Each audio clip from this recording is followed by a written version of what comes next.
Bonjour tout le monde, bienvenue pour ce bilan, donc lecture intermédiaire du mois de janvier. Ben voilà, j'ai pas grand chose à vous montrer. En fait, ce que j'ai à vous montrer, c'est ce que j'ai principalement lu durant le marathon lecture de c'était quoi, le 6 et 7 janvier. J'ai lu pendant 14 heures et bah du coup voilà, j'ai avancé pas mal de lectures avec pas beaucoup de pages.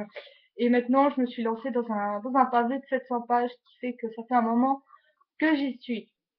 Donc, ce que j'ai lu depuis le début du mois, c'est le 65e tome de Détective Conan. Ça faisait un moment que je l'avais dans ma PL et je remettais toujours à plus tard le moment de le lire.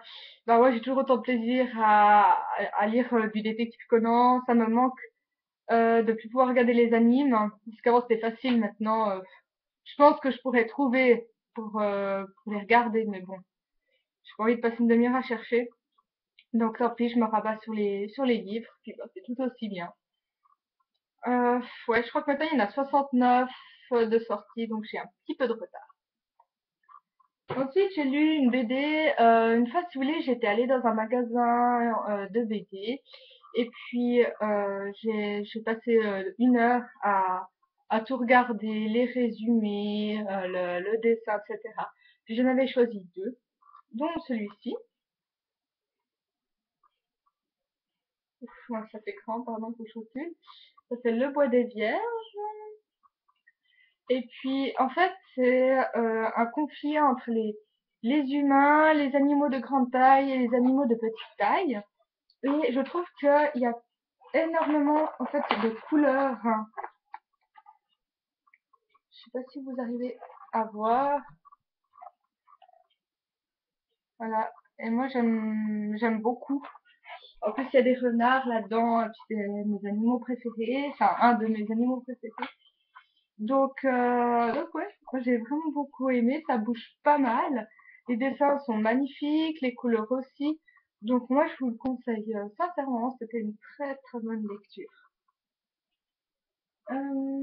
J'ai ensuite, ouais, en fait, avant Le Bois des Vierges, j'ai lu Zil, lui, ma mémoire de Maloja.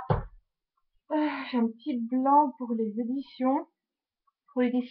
Donc en fait, je devais normalement faire les rencontres littéraires en Alsace avec cet auteur. Donc j'avais reçu le livre en version électronique. Et puis l'auteur est tombé malade. Donc la rencontre a été annulée. Ça aurait dû être samedi, ce samedi. Alors bon, moi j'ai quand même donc lu le livre et puis fait une chronique que l'auteur a lue. Et bah voilà, c'est dommage de pas pouvoir avoir pu discuter avec elle, mais bon, ça sera pour une prochaine fois. Donc Zil, lui et ma mémoire, c'est vraiment une petite histoire, j'ai envie de dire qu'il faut prendre à la détente. Ce n'est rien d'extraordinaire en soi, mais ben c'est sympa, ça se lit tout seul. Euh, comment dire? J'ai beaucoup aimé l'ambiance, le manoir. Ouais, il y a un manoir dans ce livre qui m'a complètement charmée. Et c'est vrai que des fois les personnages m'agaçaient un petit peu, ou bien je trouvais qu'il y avait un manque d'explication qui faisait que ouais, j'étais pas pleinement dans la lecture.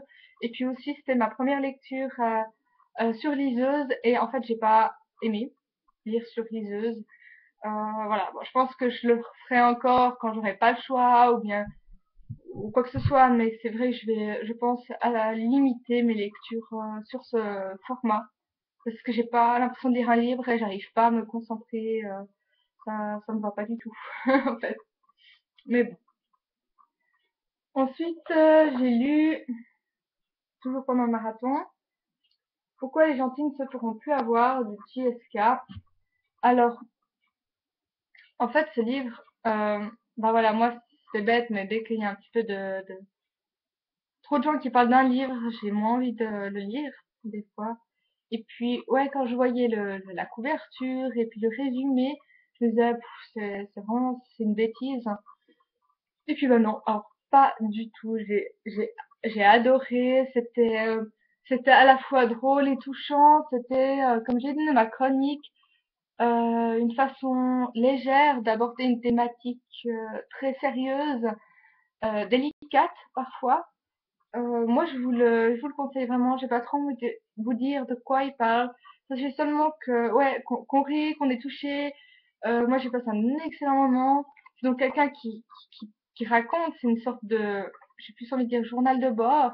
Ce qui fait que les chapitres sont très courts. Il n'y a pas d'explication qui dure sur des pages et des pages, hein. Ça ressemble à un petit peu à ça. Ce qui fait que, ouais, ça se lit vraiment très, très, très, très vite, très facilement et on passe un excellent moment. J'avais lu donc ce livre dans le cadre des coups de cœur d'auteurs peu médiatisés. Puis c'est ma troisième lecture. Sincèrement, pour l'instant, c'est la meilleure. On va voir parce que il y a de très bons qui arrivent aussi. Mais pour l'instant, ouais, c'est vraiment le meilleur que j'ai lu. Ensuite, j'ai lu donc Je sais que la mort nous sépare de Lisa Gardner. C'est un livre que j'avais reçu pour le Soir de la Terreur de juillet 2012 par Aurelan. Et puis, ben moi, je savais pas trop qui c'était Lisa Gardner, hein. Je savais qu'elle était donc publiée chez Albin Michel, Suspense, comme Marianne Clark, et comme McDonald, si je vous dis pas de bêtises. Et puis, donc voilà, je pensais bien que c'était un petit peu du suspense euh, féminin en quelque sorte, mais ouais, je m'attendais pas à ce que ça soit finalement aussi féminin. Ouais, c'était vraiment un peu harlequin, je trouvais, hein. Les deux tiers du premier tiers du livre, c'est donc une jeune femme qui veut fuir et qui veut apprendre à se défendre et qui donc va se former auprès d'un ancien mercenaire qui a un passé très lourd, une vie personnelle assez douloureuse. Et ouais, ben voilà, entre les deux, l'alchimie va naître. Et je trouvais ça, ouais, bah, c'était très très sympa à lire. Je me suis pas du tout ennuyée. J'ai passé un excellent moment. Mais c'est vrai que c'était plus une lecture détente. Et moi, bah, c'est vrai que maintenant, quand je lis un thriller, c'est pas pour avoir de la détente, c'est pour avoir des émotions, ressentir quelque chose, avoir peur. Et ça, je l'ai ressenti qu'à la fin. Le dernier tiers, là, ça bouge beaucoup plus. Il y a une vraie course-poursuite qui s'engage. Et là, alors, là, c'est bien. Mais ouais, je pensais que ce serait plus course-poursuite, en fait, tout le long du livre et pas seulement à la fin. Donc ça, j'ai trouvé un petit peu dommage. Mais en tant que tel, j'ai envie de dire que c'est un thriller très sympathique qui se laisse lire et aucun souci, quoi, hein. Je veux dire, c'est pas du tout une mauvaise lecture, c'est juste que c'est pas du tout à prière comme je les apprécie maintenant. Je lisais beaucoup ce genre-là quand j'avais 14 ans. Alors ça, j'en lisais mais énormément, énormément, énormément. Mais c'est vrai que maintenant, je suis plus dans du Chatham, donc c'est voilà, c'est un petit peu différent. Alors voilà, ça c'est donc les livres que j'ai lus. Moi, ça va jusqu'au 7, puis là, ça fait une semaine, j'arrive pas bien à lire. Pardon. J'ai beaucoup de choses à faire à la maison, mais j'ai donc commencé La pierre de tout âge 2 d'Alexandre Malagoli, donc c'est une biologie. Et ouais, j'avais adoré, adoré le 1. Le 2 est très bien. La seule chose, c'est que je trouve que ça tombe un petit peu trop dans le spirituel. C'est pas du tout spirituel, mais il y a des personnages qui le devient un petit peu. Du coup, c'est plus du tout le même personnage que dans le 1 et je l'aimais bien comme il était au début dans le 1 et ouais qu'il ne soit plus du tout comme ça dans le 2, ça j'ai l'impression d'avoir perdu quelque chose et puis ouais, ouais, un petit peu dommage. Mais sinon alors l'action elle est là, l'intrigue est là aussi, on a de plus en plus d'informations parce que dans le 1 il y avait énormément de points soulevés, très peu de réponses. Et ici, vraiment, toutes les 2 pages, on a une info supplémentaire, ce qui fait que, ouais, on entre de plus en plus dans l'histoire, dans le monde, la mythologie. Ouais, moi j'aime beaucoup, beaucoup le personnage principal, Wilf, qu'on voit ici, avec les dragons.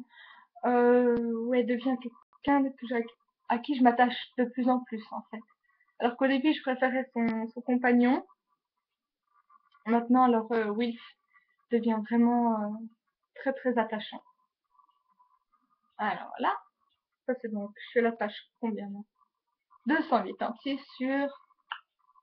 oh, sur 658. Donc on n'est pas sorti de l'auberge, mais je vais beaucoup lire cette semaine, je suis en vacances ici. Donc j'espère le finir demain, après-demain ou plus tard. Ensuite, ben, toujours pour les coups de cœur d'auteurs peu médiatisés, je pense lire Le fameux Puits des Mémoires, donc de Gabriel Katz chez Scrinéo. Moi, j'aime bien, c'est écrit très gros, on voit pas bien, mais bref, c'est écrit très gros. C'est des grosses pages aussi, hein. On a l'impression qu'il est énorme, mais je pense qu'il va être assez vite lu. Ça, je me réjouis parce qu'il y a que des coups de cœur sur ce livre, donc c'est vraiment un que j'attendais de lire. Et puis, la couverture, elle est juste, elle est magnifique. Elle est absolument magnifique. Et puis, j'aimerais aussi lire, là, j'ai tout le reste de la série. J'ai le 2, 3, 4, 5. Ça fait une pile énormissime. Ils sont très épais, surtout le dernier. On dirait qu'elle voulait vraiment faire 5 tomes et pas 6, hein, parce que 5, il est juste énorme. Donc voilà, j'ai toute la série pour relire pendant les vacances encore. C'est pour ça que je me réjouis de finir le tout Âge, parce qu'il faut que je lise plein après, que j'ai vraiment envie de lire.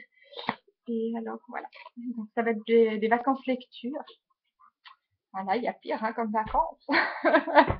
Alors voilà, donc je me réjouis beaucoup de lire tout ça.